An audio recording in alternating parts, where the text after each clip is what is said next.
Bom dia, pessoal, tudo bem?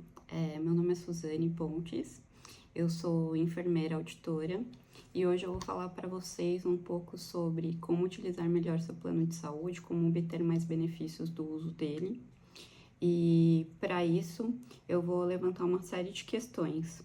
Primeiramente, em relação à saúde suplementar no Brasil, né, a gente sabe que existem dois sistemas de saúde, o sistema público, que é o SUS, e o sistema privado, que é a saúde suplementar. A saúde suplementar, ela é regida por um órgão chamado Agência Nacional de Saúde, a ANS. Tudo que a gente pode utilizar no plano de saúde é coberto, ele é regulado. Então, assim, a ANS, ela estabelece, né, como se fossem essas leis que devem ser seguidas, né, pelos planos de saúde. Então, por exemplo, existe um documento na ANS chamado ROL, de Serviços e Procedimentos. Esse documento, ele tem uma listagem. Nessa listagem vai ter tudo que pode ser realizado de procedimento. Então, vai ter desde tomografia até cirurgia bariátrica, enfim, tudo que vocês puderem imaginar. E além disso, existem também cadernos que a gente chama de diretrizes de utilização. Determinados procedimentos, por exemplo, como a própria cirurgia bariátrica, eles precisam estar de acordo com essas diretrizes de utilização para que o procedimento seja liberado para o segurado.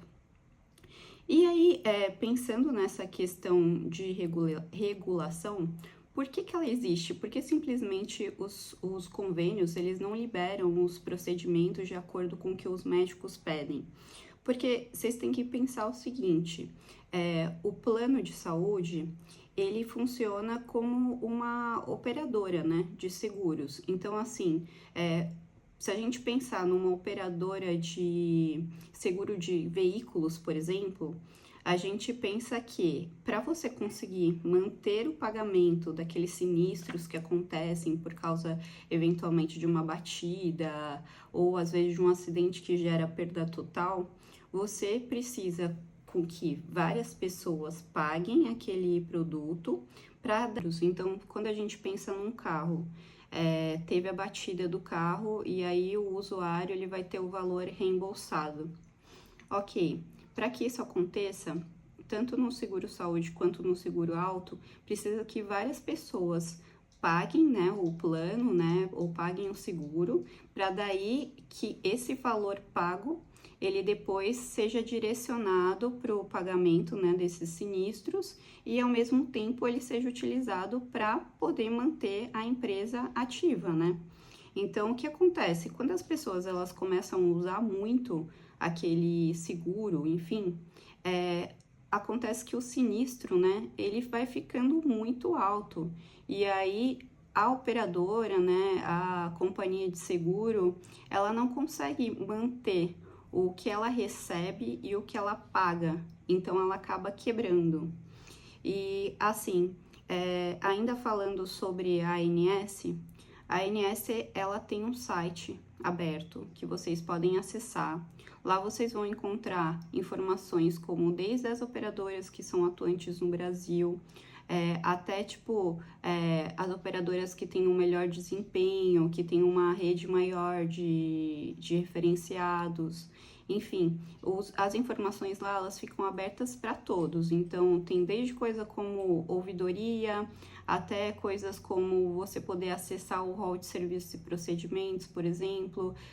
Às vezes seu médico pediu um procedimento, você não sabe se esse procedimento vai ser pago pelo plano, você pode dar uma olhadinha lá, entra no rol de procedimento ou na diretriz, dá um Ctrl F, vê se seu procedimento está lá. Se por acaso você tiver dúvida em como nomear esse procedimento, você pode também entrar em contato, né, com o serviço de atendimento do seu plano e questionar. Geralmente eles esclarecem para você já de cara se aquele procedimento ele está previsto no rol ou não. E basicamente é isso.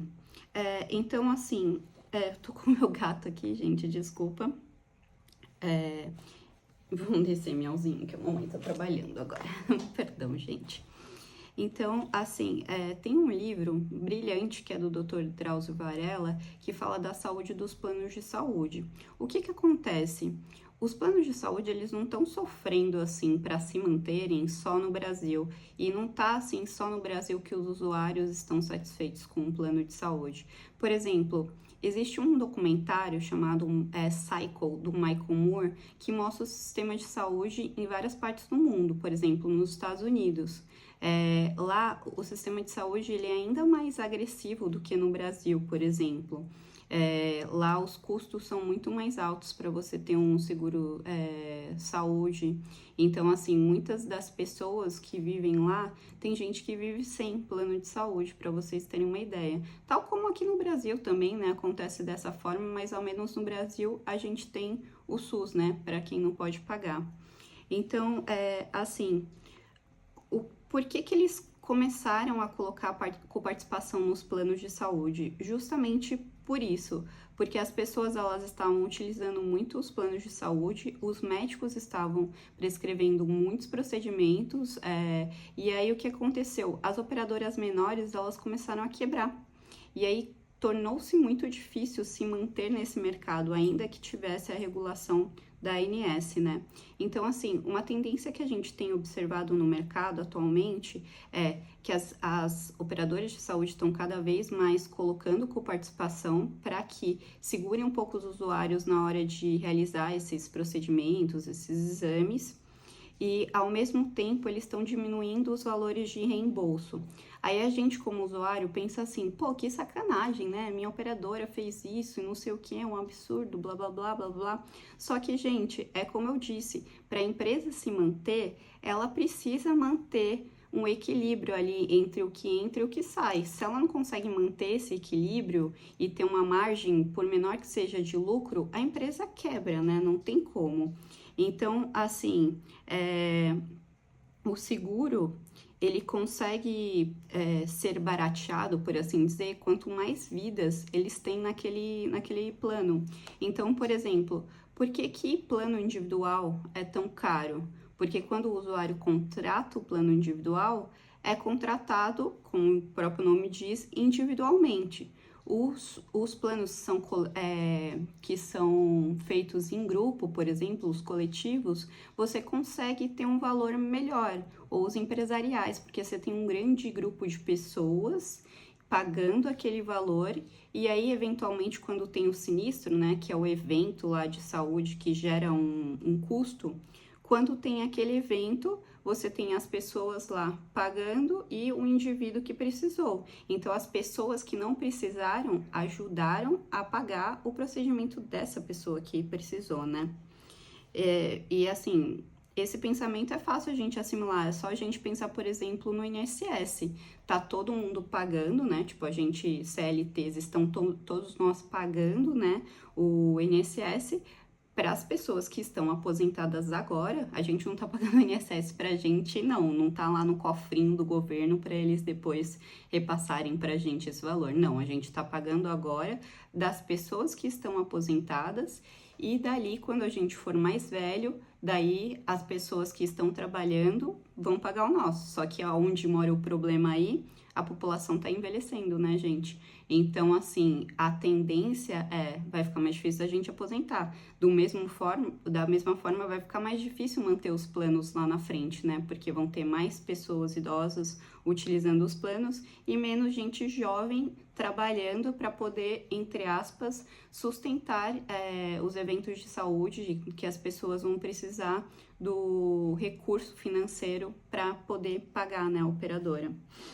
Então, assim, pensando em modelo assim, de negócio e remuneração, existem basicamente dois modelos que é importante a gente ter em mente quando a gente fala de remuneração dentro desse cenário, que é o P4P, que é Payment for Performance, que nada mais é do que a gente pagar pela performance de um serviço. Então, por exemplo, você pega um médico, que aquele médico ali, ó, ponta firme, ele pega, prescreve os exames de uma forma sábia, por exemplo, o paciente está com uma pancreatite, ele vai ser assertivo na hora de pedir os exames para avaliar essa pancreatite. Ele não vai pedir, tipo, um tomo de cérebro, ou sei lá, um raio-x de pé para ver a pancreatite. Ele vai pedir os exames lá direcionados para ver como que tá o pâncreas desse paciente, né?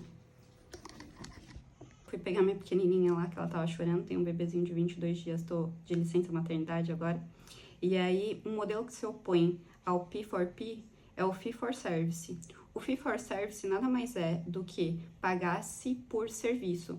Então, é o que geralmente acontece no Brasil atualmente, um dos problemas do porquê a saúde suplementar, ela tá num cenário tão complicado. Nada mais é do que você pagar. Por exemplo, teve uma cirurgia, então vamos pagar picadinho, médico, anestesista, equipe de enfermagem, sei lá, quarto de internação, equipamentos, materiais e etc. E, assim, hoje em dia a gente tem visto muito movimento de empacotar, né, que a gente fala, que é colocar pacotes para os procedimentos. Então, o paciente fez uma apendicectomia, dali se paga só, sei lá, vamos supor, 10 mil incluso tudo já, honorário, procedimento e etc. E que é importante a gente valorizar mais o P4P em detrimento do Fee for Service, porque para os planos poderem se manter no mercado e a gente poder continuar utilizando o plano de saúde, o interessante é que se pague pela performance. Então, assim, médicos que são mais assertivos, que têm melhores desfechos clínicos, aqueles médicos ponta firme mesmo, né? Que você vai assim, o cara resolveu o seu problema de saúde, esses médicos, eles merecem ser melhor remunerados. Do mesmo modo, hospital com baixa taxa de eventos adversos, de infecção hospitalar, também merece ser bem remunerado. E, assim, nós usuários, o que a gente pode fazer para usar melhor os planos de saúde? Então, primeira coisa, quando você for contratar um plano de saúde, veja a rede de cobertura. Essas informações, por exemplo, se o plano tem muita reclamação, então entra no Reclame Aqui, entra no Google, vê como a empresa está avaliada, mas não só o número de reclamações, veja também se ele é resolutivo na resolução dessas reclamações, né? Que mais? Quando você estiver lá contratando o plano, vê qual que é a rede de cobertura. Daí, viu a rede de cobertura, entra no Google, bota no Google lá o nome do hospital, o nome do profissional, vê quantas avaliações ele tem, como que ele está avaliado.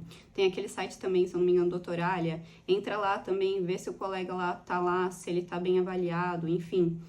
Que mais? Se você quer utilizar o reembolso ele tem sido desestimulado pelas operadoras, porque ele aumenta muito o sinistro, e além disso ocorre muita fraude relacionada a reembolso, né? Então, esse negócio de pedir 2 notas fiscais, gente, isso é fraude, tá? Mesma coisa o médico que coloca um procedimento que não fez só para engordar a conta, isso também é fraude. Então, assim, a melhor coisa é a gente fazer uso da honestidade nesse momento. Então, assim, a gente tem direito de usar reembolso, o reembolso está previsto sim pela ANS, enfim.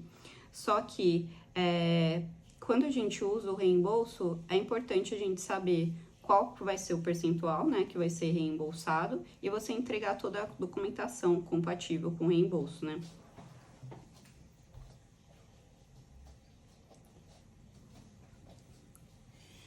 Eu, particularmente, eu não uso muito reembolso. O único momento, assim, que eu usei mais reembolso foi quando eu fui fazer a FIV para ter minha bebê, né? Aliás, 2 FIVs, que na primeira FIV eu perdi minha primeira bebezinha e agora eu tô aqui com a minha princesinha.